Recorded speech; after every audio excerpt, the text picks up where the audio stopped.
오늘 본문에 있는 말씀을 가지고 요한복음 강의 쉬운 한 번째 시간, 왜 서로의 발을 씻겨 주어야 하는가, 왜 서로의 발을 씻겨 주어야 하는가 라는 제목으로 하나님 말씀 전하겠습니다. 우리 지난 시간에 세족식의 깊은 의미에 대해서 살펴보았습니다. 예수님이 십자가에서 물과 피를 쏟으셨죠. 그것처럼 우리를 정결케 하시고, 그래서 부정한 우리를 하나님의 가족으로 환대하시고 영접하시는 의미가 그 세족식 안에 담겨 있는 거다.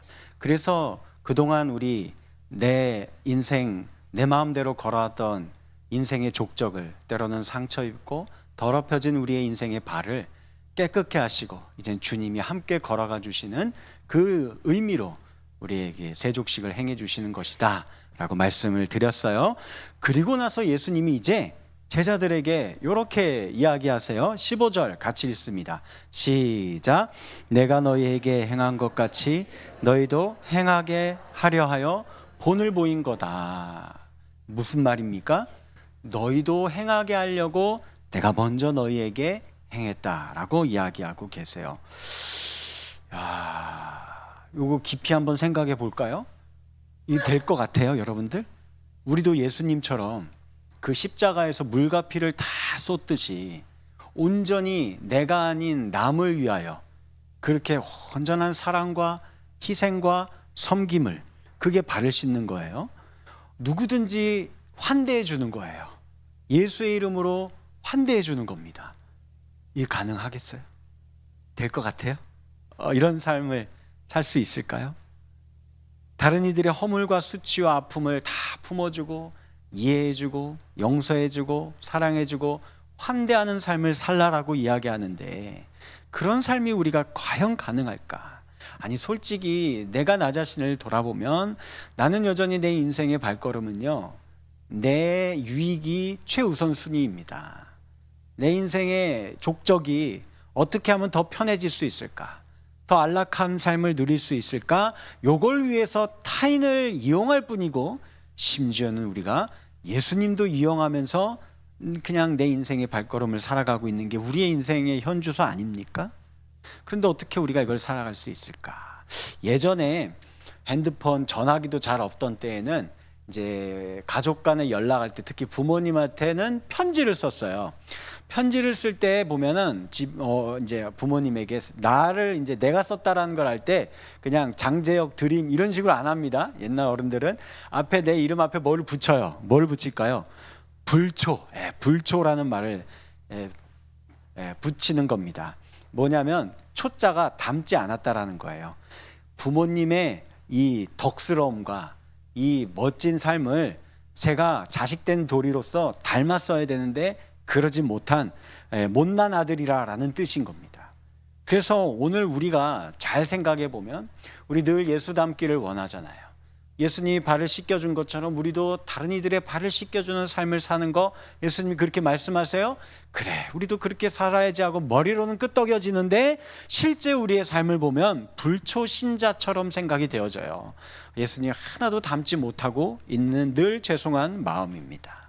이런 나의 모습인데 어떻게 예수님을 본받아서 서로 발을 씻어주는 삶을 과연 살 수 있을까?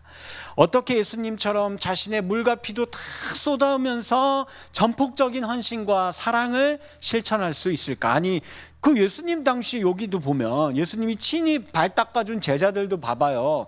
이제 며칠 뒤에 예수님 잡혀갈 때 막 걸음아 나 살려라 다 도망가고, 베드로를 비롯해서, 그죠? 그리고 그 중에 한 명은 심지어 예수님을 은30에 팔아먹지 않았습니까? 제자들도 이랬는데 우리는 어떻게 못해요. 우리는 못할 것 같아요. 우리를 향한 예수님의 기대치가 너무 높은 거 아닌가?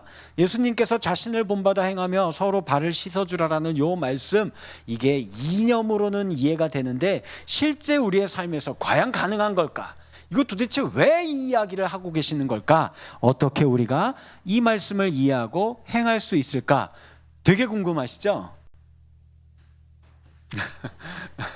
표정이 목사님 원래 그거는 다 원래 그렇게 사는 거 아니에요? 난 원래 그렇게 살고 있는데 목사님만 혼자 궁금해하시네 이런 표정인데 그래도 조금 더 생각해 보면 이거 이제 우리가 한번 두 가지로 이 말이 깊은 의미가 있어요. 뭐 왜 예수님이 이렇게 얘기하시는가?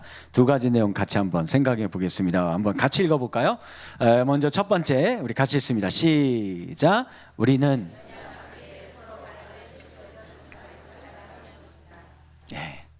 제가 지금 말씀드린 요걸 예수님이 모르고서 야 내가 했으니까 니들도 해 이게 아니라 우리의 연약함을 알기 때문에 서로 발을 씻겨줘라 라고 이야기하는 거예요. 오늘 우리가 읽은 본문에 서로라는 단어가 3번 나옵니다. 먼저 14절에 서로 발을 씻어주어라, 34절에도 서로 사랑하라, 또 35절도 서로 사랑하면 이라라고 이야기하고 있어요. 왜 이렇게 말씀하시는 걸까? 예수님도 아시는 거예요. 우리의 사랑과 헌신은 결코 무한하지 못합니다. 우리가 읽은 지난 시간에 살펴본 1절 말씀에 있는 것처럼 이 사랑이 끝없이 끝까지 사랑하시는 그런 사랑과 그런 헌신 우리한테는 없습니다. 우리한테는 없어요. 예수님처럼 마르지 않는 샘물처럼 무한하게 주기만 하는 사랑과 헌신이 될 수 없다라는 거예요. 그래서 예수님은 먼저 뭐 하라는 걸까요? 서로 사랑하라 라고 이야기해요. 자, 한번 생각해 봅시다. 아주 상식적인 내용이에요. 우리가 하는 사랑은 어떤 사랑일까요? 주고받는 사랑이에요. 기브 앤 테이크라고요. 나는 주기만 하는 사랑이에요. 이런 사람이 있을까요? 아무도 없습니다. 주는 게 있으면 다시 돌아오는 게 있어야 그래야 다시 또 줄 맛이 나는 겁니다. 예를 들면 이런 거예요. 친구들이 있는데 친구들 만날 때마다 내가 맨날 밥값 계산하고 밥 사는 거예요. 아니 그게 예를 들면 제가 좀 압도적으로 좀 잘 살아요. 내가 예를 들면 뭐 기업체 사장이에요. 그래서 막 1년에 막 수억씩 벌고 막 그래서 친구들은 그냥 다 직장인이고 이러니까 아유 내가 다 살게 하면 이런 거면은 좀 이해가 되는데 그게 아니라 다 똑같아요. 그냥 다 직장인이고 박봉의 월급으로 살고 있는 사람인데 맨날 모였다 하면 나보고 내가 계산해야 되는 거예요. 그러면 이게 친구예요? 아니면 친구가 아니라 다르게 뭐라고 부르는 단어가 있는데 뭐라고 불러요 이거를? 이거 호구라고 부르요. 이건 친구가 아니에요. 그렇죠? 아니 내가 한 2-3번 밥 샀으면 그럼 이제 저쪽에서도 한 번 정도 사면 그러면 내가 또 그럼 내가 다음에 또 내가 사줘야지 이렇게 되는 거예요. 이게 그치 온전한 친구 관계라고 할 수 있어요. 결혼도 마찬가지입니다. 조건 안 보고 결혼한다 이런 거 있을까요? 없습니다. 말도 안 돼. 거짓말이에요 그거. 무조건 무조건 주기만 하려고 나는 당신하고 결혼하는 거야. 당신은 받아먹기만 해. 내 사랑도 내 물질도 내 시간도 내 노력도 내 마음도 그냥 쏟아부을 테니까 당신은 받기만 해. 아무것도 가져올 거 없고 아무것도 할 필요 없어. 이렇게 해서 결혼하신 분 손 들어보세요. 없죠. 서로 사랑하려고 그렇죠? 결혼하는 거예요. 서로. 그래서 성경도 돕는 배필이라고 이야기하잖아요.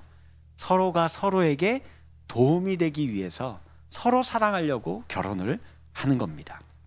혹은 이 세상에 있는 사랑 가운데 가장 이타적인 사랑이라고 말할 수 있는 부모가 자녀를 향한 사랑, 이것도 잘 생각해 보면 마찬가지입니다. 제가 딸이 하나 있는데 이렇게 애가 태어났을 때 그 얼마나 예뻤는지 갓난아기 때 막 유치원 때 이때까지만 해도 저는 늘 볼 때마다 정말로 그렇게 생각했어요. 진짜 김태희보다 훨씬 이쁘다. 그래서 막 내가 평생 내가 이제 사랑해주고 내가 헌신하고 우리 아기를 위해서라면 뭐든지 다 해주리라. 뭐 이렇게 생각을 했죠. 근데 그 마음이 오래 갈까요? 아니요. 이제 애가 이제 커요. 그러면 이제 이상한 게 와요. 일명 사춘기라고 하는 게 옵니다. 사춘기가 와서 이제 잘 인사도 안 하고 눈도 잘 안 마주치고 그러다가 이제 아침에 일어나서 신경질 나기도 하면 아빠가 나한테 해준 게 뭐가 있어? 우리 딸은 그렇게 말한 적 없어요. 없습니다. 큰일 났네. 만약에 그런 말을 들었다고 생각해봐요. 그래도 내 딸 너무 이뻐. 내가 끝까지 사랑해줄까? 이럴까요? 아니죠. 그때는 이놈의 다시는 내 꼴도 보기 싫어 이놈 딸내미 하면서 그때는 미워지고 싫어지는 겁니다. 그랬는데 아침에 분명히 그랬는데 저녁에 돌아와 보니까 이게 뻔히 의도가 보이기는 해요. 뭐가 다 떨어졌어요. 뭐가 떨어졌죠? 용돈이 다 떨어졌어요. 그래서 또 퇴근하자마자 아빠 다녀오셨어요 하고 갑자기 웃는 얼굴이에요. 그리고서는 아빠 사랑해 막 이렇게 하는 겁니다. 그러면 이제 어떻게 되는 거죠? 분명히 아침에는 내가 다시는 내가 꼴도 보기 싫어 이 녀석 뭐 이랬는데 다시 막 뭐든지 다 해주리라 뭐가 필요한데 하면서 막 지갑 열리고 다시 또 슈퍼맨 아빠가 되고 싶은 마음이 드는 거예요. 자, 근데 제가 뭘 이야기하는지 아시겠습니까? 어쨌든 이런 상황이라 할지라도 그런 부모 자녀 간이라 할지라도 계속 냉랭하고 막 이렇게 막 눈도 안 마주치고 뭉쾅 닫고 밖에서 나오지도 않고 이러면 나갈 것도 안 나가요. 그죠? 근데 뻔히 그 의도가 보임에도 불구하고 막 웃어주면서 아빠 사랑해 하고 하면은 분명히 아침에는 내가 다시는 내 꼴도 안 보겠다 했는데도 지갑이 열리고 그래서 내가 다시 또 슈퍼맨 아빠가 되고 싶은 마음이 드는 거예요. 웃음이라도 이게 돌아오는 게 있어야 더 많이 사랑하고 헌신하며 살아갈 수 있다는 겁니다. 또 하나, 아까 앞에서 제가 말씀드린 3번에 걸친 서로 발을 씻어주고 서로 사랑한다라는 말은 이거는 먼저 누구에게 해당되는 이야기냐면 우리예요. 우리. 그 제자들에게 너희가 서로 발을 씻겨주라 했잖아요. 밖에 나가서 씻겨주라는 걸까요? 아니에요. 너희들끼리 먼저 발 씻어주라는 거예요. 서로 사랑하라는 요 말씀에도 그 예수님을 믿는 무리들끼리 너희들끼리 먼저 여기 있는 형제자매들끼리 먼저 사랑하라라고 이야기하는 겁니다. 우리가 교회 신앙생활 할 때 가만히 한번 생각해 봐요. 보통 교회에서 실망하거나 상처받거나 교회가 이럴 줄 몰랐어 뭐 이렇게 생각이 들거나 그래서 교회에 그런 어떤 갈등과 분란이 이런 게 막 야기되고 발생하는 경우 언제 생기고 또 어떤 경향의 사람에게 이런 증상들이 나타날까요? 예를 들면 교회에 오는데 난 아직 뭐 신앙 뭐가 뭔지도 잘 모르겠고 이 교회 오는데 같이 내가 운전해서 안 오면은 우리 아내가 반찬이 틀려지고 그래서 어쩔 수 없이 나와야 되고 이런 분들 아니면 이제 내가 예수 믿기 시작한 지 얼마 되지 않아서 뭐 이렇게 하나님 나라가 뭔지 뭐 복음을 전하고 선교를 한다는 이런 게 뭔지 전혀 몰라요. 열정이 별로 없고 신앙의 믿음도 기초도 별로 없고 이런 사람이 이런 증상과 말을 할까요? 아니면 내가 받은 바 은혜가 크고 내 교회에 대한 열정 사모하는 마음이 너무 커서 그래서 막 내 모든 걸 다 쏟아부어가지고 사랑하고 24시간 와서 뭐 일주일 내내 교회 와서 섬기고 봉사하고 또 뭐 교사 섬기고 찬양 섬기고 또 전도 가자 하면 전도 가고 선교 가자 하면 선교 가고 이랬던 사람이 나중에 이럴 줄 몰랐다 하고 이런 이야기를 할까요? 전자예요, 후자예요? 후자예요. 후자입니다. 왜 그럴까요? 우리 안에는 사랑과 은혜가 영원히 샘솟지 못합니다. 물론 가장 좋은 거는 하늘에서 그 하나님의 사랑이 날마다 공급되어지면 좋죠. 이거보다 더 좋은 거 없죠. 그런데 날마다 그 은혜가 우리 안에 채워지지 않는 경우가 더 많아요. 그렇죠? 기도의 자리에서 우리가 주님의 은혜를 간구하며 기도했는데 하나님의 응답이 없는 것 같아요. 너무 힘들어 죽겠는데 하나님이 나를 외면하는 것 같단 말입니다. 그럴 때 어떻게 해야 돼요? 방법이 없어요. 하나님이 갑자기 막 빛처럼 환하게 나게 찾아오셔서 옛다 은혜 하고서 이렇게 주시면 좋겠는데 그게 안 일어나는 경우가 더 많거든요. 근데 사실은 잘 생각해 보시면 이 은혜라는 것이 이 사랑이라는 것이 꼭 하늘에서 막 다이렉트로 우리에게 주어지는 게 아니라 누구를 통해서 옵니다. 누구를 통해서 와요? 옆에 있는 분 쳐다보세요. 옆에 있는 분 보세요. 안 믿어지겠지만 그래서 안 믿어져서 안 보는 것 같아요. 옆에 있는 사람을 통해서 오는 겁니다. 그리고 반대로 그 사람 때문에 은혜가 막히기도 하는 거예요. 그렇게 우리는 쉽게 지치고 상심하는 연약한 인생임을 알고 먼저 교회의 형제 자매들끼리 지치지 말라고 넘어지지 말라고 그리고 힘을 내라고. 그래서 서로 멀리 가서 할 것 없이 너희들끼리 먼저 발을 씻겨주고, 너희들끼리 먼저 사랑하고, 너희들끼리 먼저 아껴주고, 너희들끼리 먼저 환대해라. 이게 서로 발을 씻겨주고 사랑하라라는 말이에요. 간절히 바라요. 여러분들 교회에서요, 제발 서로 밀어내지 마세요. 서로 시기하고 질투하고 분내고 다투지 마세요. 여러분들 이 땅에서 우리 사는 날이 뭐 얼마나 된다고 그러고 우리가 살아요? 천년 만년 살 겁니까?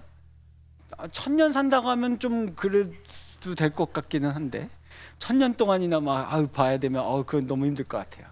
근데 그거 아니잖아요. 잘해야 뭐 수십 년 그거 하는데, 그동안 그 교회에서 10년, 20년, 30년 교회에서 같이 신앙생활 연수가 그 정도 될 거 아니에요? 그동안 봐도 맨날 인사도 안 하고 서로 인상만 쓰고 있고, 뒤에서 엄담하고 싫다고 여기 막 써 있어요. 보기만 해도 싫다고 써 있어요. 그냥 막 그러고 살고, 나중에 하늘나라 가보세요. 어떡하려고 그래요? 어떡하려고 그래요? 그 사람이랑 영생을 같이 누려야 돼요. 그리고 왜 서로 미워했고 증오했는지 그 진짜 이유가 낱낱이 폭로돼요. 아마 그러면 천국에 영원토록 서로 피해다. 그거 어떻게 하려고 그럽니까? 그러니까 너무 무의미합니다. 그러지 마세요. 정말 무의미한 일이에요. 어떤 이유로도 정말 무의미합니다. 그래서 예수님이 말씀하시는 거예요. 안다. 너희 서로 인생의 발걸음이, 어떤 말은 서로 발로 찼었고, 어떤 말은 너무 냄새나서 내가 싫어하는 냄새야 저런 류의 인생은 나하고 안 맞아, 이런 게 있을 수도 있고요. 어떤 말은 너무 딱딱하게 굳어서 무서운 말이 있을 수도 있고요. 그래도 안다. 그래도 여기서부터 해야 되는 거다. 서로 씻어줘라. 그리고 서로 사랑해라. 이게 하나님 나라의 백성으로 들어가는 관문이다 라고 우리에게 말씀하시는 겁니다. 기독교의 핵심이 무엇입니까? 은혜의 종교 아니에요? 서로의 연약함과 죄인됨을 아는 거예요. 그러니 우리는 서로 사랑해 줄 일만 남은 거예요. 아낌없이 격려해 주시고, 우리 다 같이 연약한 인생이니 아낌없이 위로해 주며 살았으면 좋겠습니다. 옆 사람, 앞뒤 사람에게 축복해 주는 거예요. 우리 이런 찬양 있잖아요. 사랑해 주님이 날 사랑하듯이 나도 널 사랑하며 섬기리. 자, 옆에 있는 분에게 사랑해 주 바라보시면서, 눈을 바라보시며 날 사랑하듯이 나도 널 사랑하며 섬기리. 반대편에 있는 분을 향해 사랑해 주님이 날 사랑하듯이 나도 널 사랑하며 섬기리. 뒤에 있는 분에게 사랑해 주님이 날 사랑하듯이 나도 널 사랑하며 섬기리. 우리는 불완전합니다. 지속적으로 사랑하고 섬길 힘이 없으며, 반대로 너무 과도하게 사랑하고 섬기다가 금세 쉽게 지치고 오히려 상처받기 쉬운 정말 얇은 유리 같은 게 우리 인생이에요. 그러니 우리 먼저 서로 발을 씻어줍시다. 먼저 서로 사랑하시기 바랍니다. 이 모습을 보면 세상 사람들이 너희의 그런 모습을 보고 내가 그리스도인 줄을 알리라. 그리고 나를 만나서 하나님을 보게 될 것이다 라고 이야기를 하시는 거예요. 그러면 우리가 어떻게 서로 사랑하며 서로의 발을 씻겨줄 수 있을까요? 사랑이라고 뭐든지 다 좋은 게 아닐 때도 있어요. 마찬가지로 섬김이라고 해서 다 아름답고 좋아 보이기만 하지 않을 때도 있습니다. 영국의 작가이자 신학자인 C.S. 루이스 같은 책 이렇게 얇아요. 네 가지 사랑이라는 책이 있어요. 한번 읽어보세요. 너무 좋은 책이에요. 거기에서 이제 신학자가 이렇게 얘기해요. 사랑은 신이 되기 시작하는 순간 뭐가 된대요? 악마가 돼요. 이 사랑이 내가 여기에다가 절대 권력을 부여하기 시작하는 거예요. 이건 내 말대로 해야 되는 거야. 이렇게 하면 이게 이제 악마가 되는 겁니다. 예컨대 부모의 그 자녀에 대한 사랑, 이게 가장 이타적인 대표적인 사랑이잖아요. 근데 이게 이 사랑과 헌신이 너무 과도한 집착의 형식으로 가는 거예요. 그럼 구속이 되죠.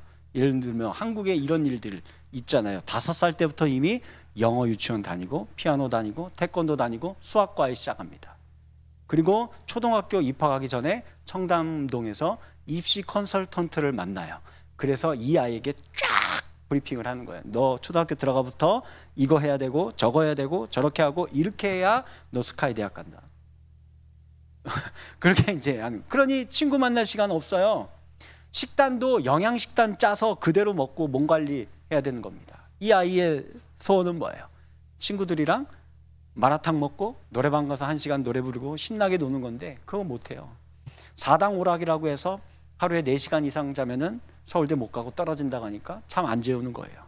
그러면서 하는 말이 뭐라고 인지 않을까요? 이게 다 널 위해서 하는 거야. 엄마가 널 얼마나 사랑하는지 알지? 이렇게 가는 겁니다. 이게 독이죠, 오히려. 이외에도 독이 되는 사랑과 섬김은 많습니다. 자기 출신의 지역을 사랑하고 내 모교를 사랑하는 거 좋죠. 근데 이게 너무 과도하게 해서 다른 데를 막 비하하고 폄하하는 거예요. 그럼 이게 뭐가 되죠? 지역 이기주의가 되는 겁니다. 연인이나 이성을 사랑하는데 너무 광적으로 편집증적으로 막 내 거야, 절대 못 벗어나, 이렇게 되면 어떻게 되죠? 이거는 편집증 환자예요. 의처증이 되는 겁니다. 상대방을 죽이는 거예요. 교회도 마찬가지. 우리 교회 너무 좋은 교회, 너무 사랑한 나머지 이웃 교회하고 자꾸 경쟁하려고 들고 이웃 교회를 무시하려고 드는 거예요. 이거는 온전한 모습이 아닙니다. 이런 종류의 것은 서로 사랑이 아니에요. 서로의 발을 씻기는 온전한 섬김이 아닙니다. 우리가 지난 시간 세족식을 통해 배운 가장 중요한 원리가 죄 씻음과 환대의 원리였잖아요. 환대는 어떻게 해야 되는 거예요? 무조건적인 용납과 수용이에요. 온전한 환대가 잘 이루어지려면 그래서 들어야 되는, 경청을 해야 되는 거예요. 내 방식대로 이렇게 사랑할 거야, 내 방식대로 교회를 섬길 거야, 이게 아니라 경청을 하는 거예요. 이럴 것이다 라고 쉽게 단정 지어서는 안 되는 겁니다. 예를 들면 제가 예전에 도목사 시절에 장애 아동부 부서의 사역도 몇 번 한 적이 있었어요. 연말이 돼서 이제 성탄절이 되어서 청년들과 함께 서울에 있는 유명한 큰 장애 단체를 방문을 했어요. 거기에 이제 장이 그때 당시 제가 사역했던 교회 권사님이셨거든요.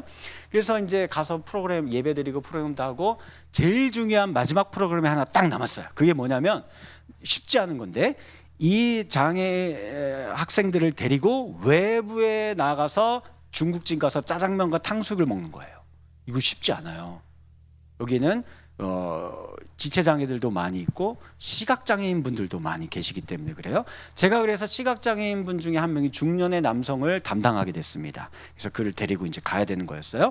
그래서 저는 당연히 제가 잘 데리고 가고 싶은 마음에 친절하게 선생님 안녕하세요 하면서 제가 앞길을 잘 인도하겠습니다. 제가 이제 손을 딱 잡고서는 제 손을 놓지 마시고요, 꼭 잡고 제가 친절히 안내할 테니까 잘 따라오세요 하고 데리고 가려고 했어요.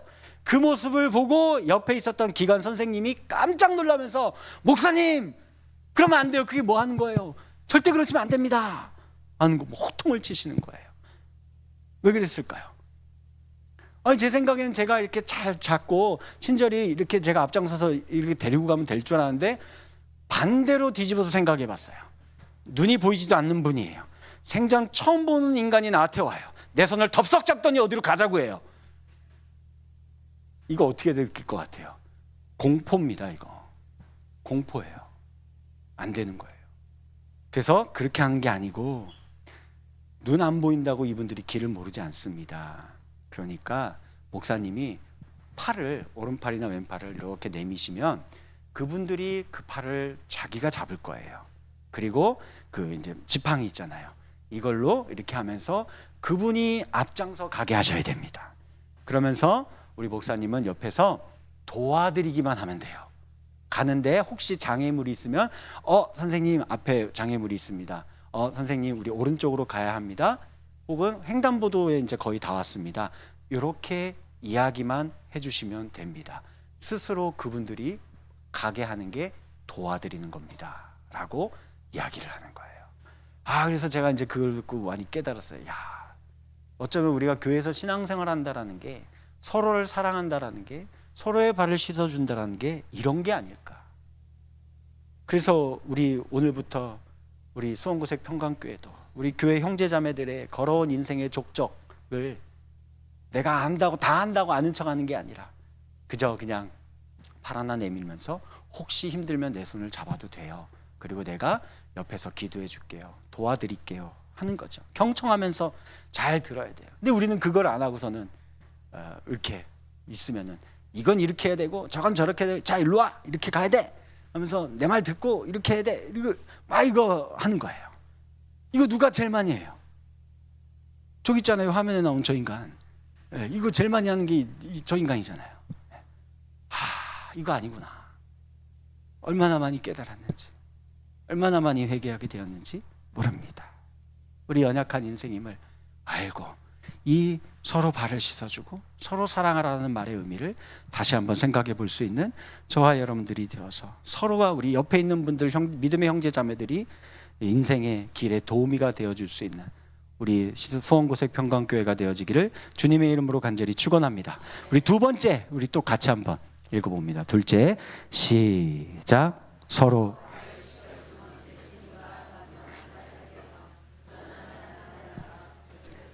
비결입니다.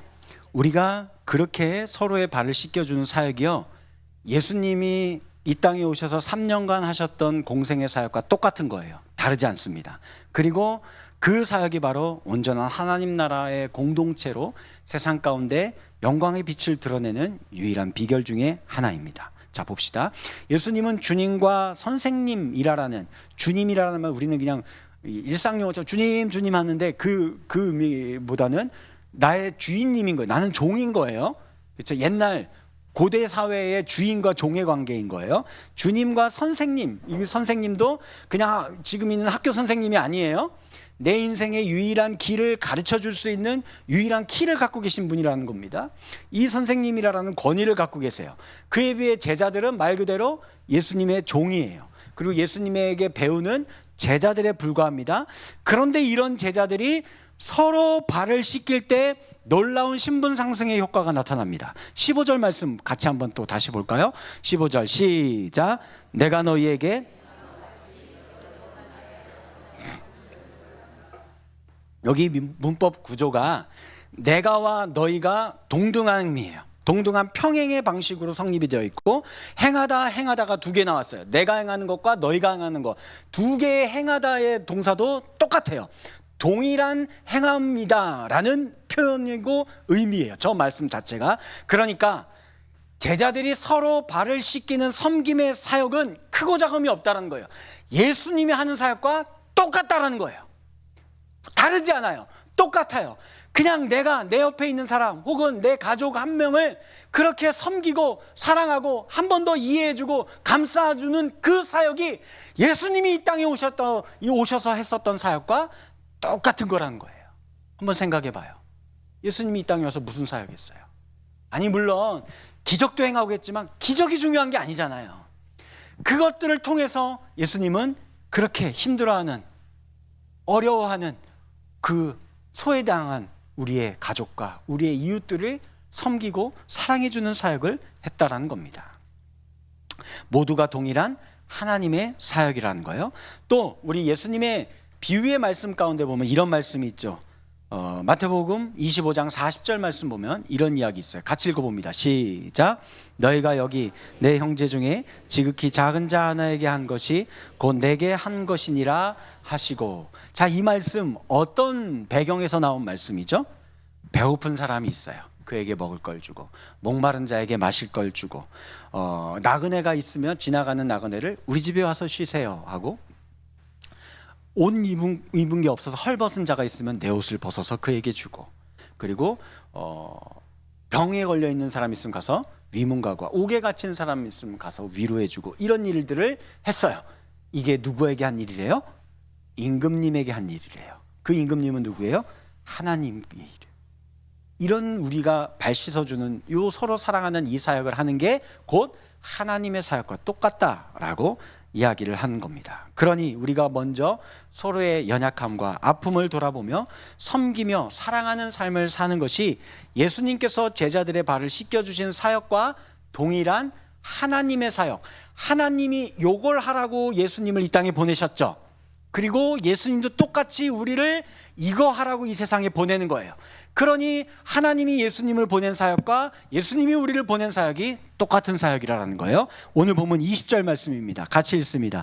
시작.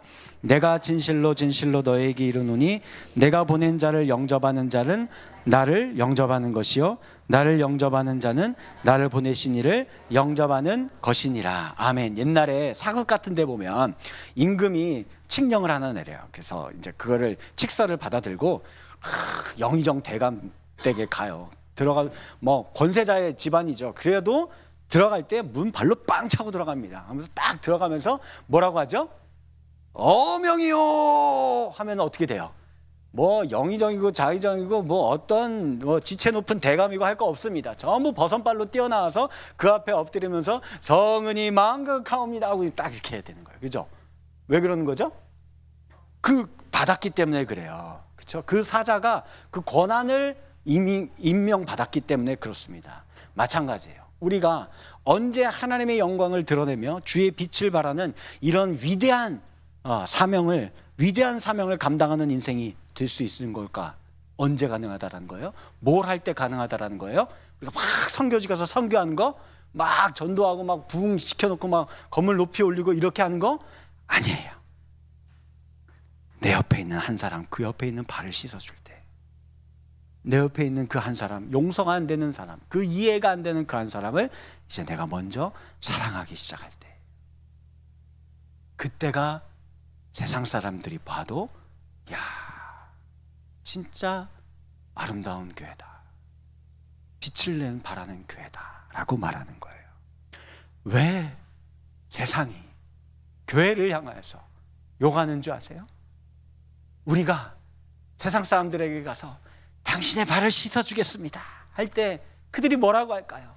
야, 니들 발이 더 냄새난다, 니들끼리 싸우고 그거 뭐하는 짓이냐, 내 곁으로 오지 마라, 너무 냄새난다, 그러는 거예요. 그러니까 이게 반대가 돼야죠. 우리끼리 먼저 서로 사랑하고 발을 씻겨주고 섬기는 모습을 세상 사람들이 보게 되면, 그러면 그 모습을 보고 예수를 보고 그리고 하나님의 영광을 보게 된다는 겁니다. 말씀을 맺겠습니다. 영상을 하나 보여드릴게요. 마리안느 스테거와 마가렛 피사렉, 오스트리아의 우리 6.25 전쟁 이후에 우리나라에 온 두 명의 간호사 이야기입니다. 소록도에서 이제 43년간 근무했어요. 영상을 보시겠습니다.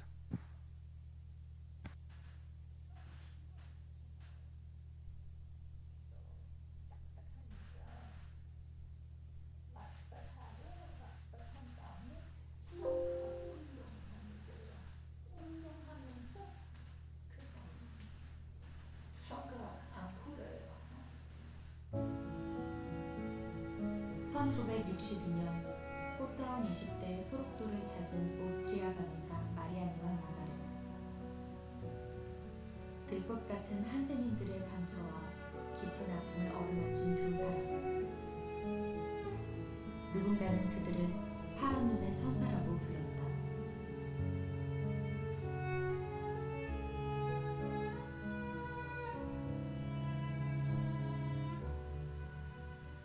여기는 희망이 많이 없었잖아. 그래서 구실천하기 위해서 생각했었어요. 환자들, 1만 10만이 되고 또 그렇게.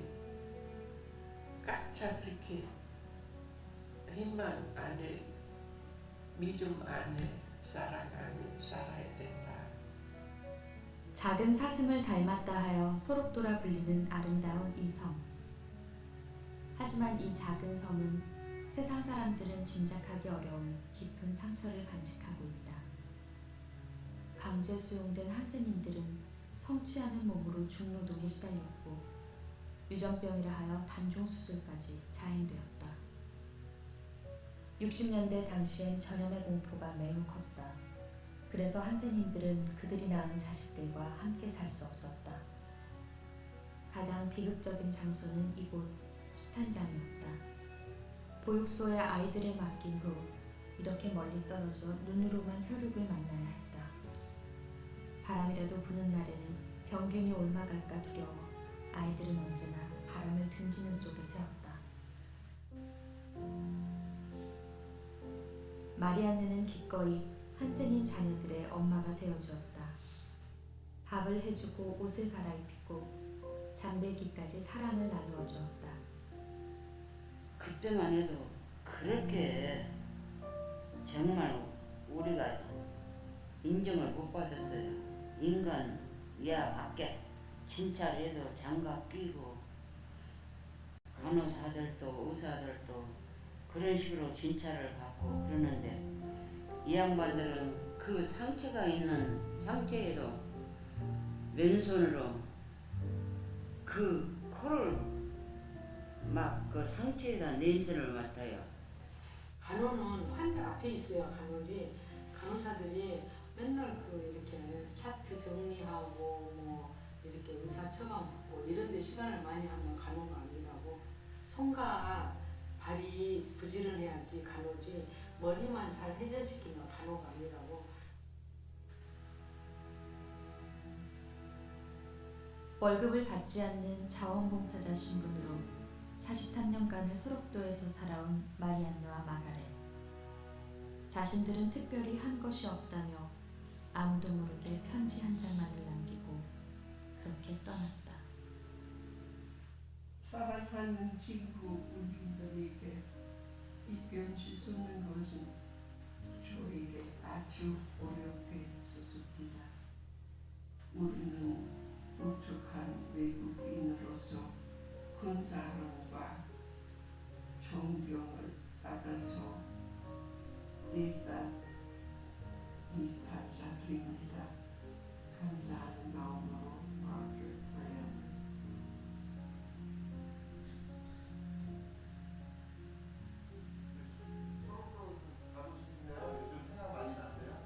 일생 동안 초기 살았는데 생각나요. 초기 살았는데 초기 완전히 누가 제일 많이 보고 싶으세요? 다 보고 싶어.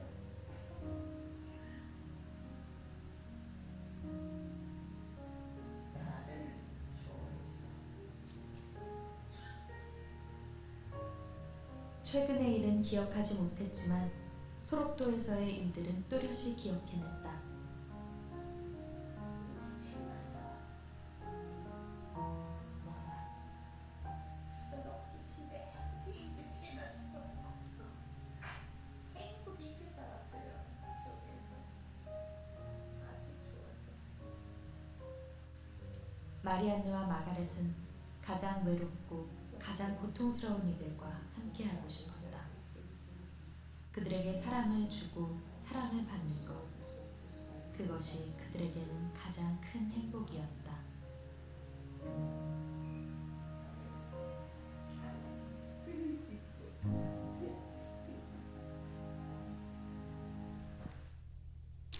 네,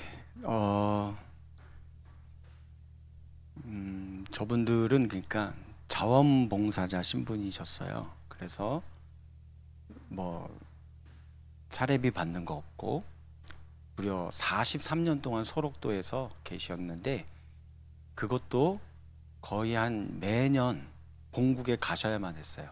비자갱신하러. 자비로 또 비자갱신은 하고 안 돌아올 만 하잖아요. 다시 또 돌아와서 또 섬기고.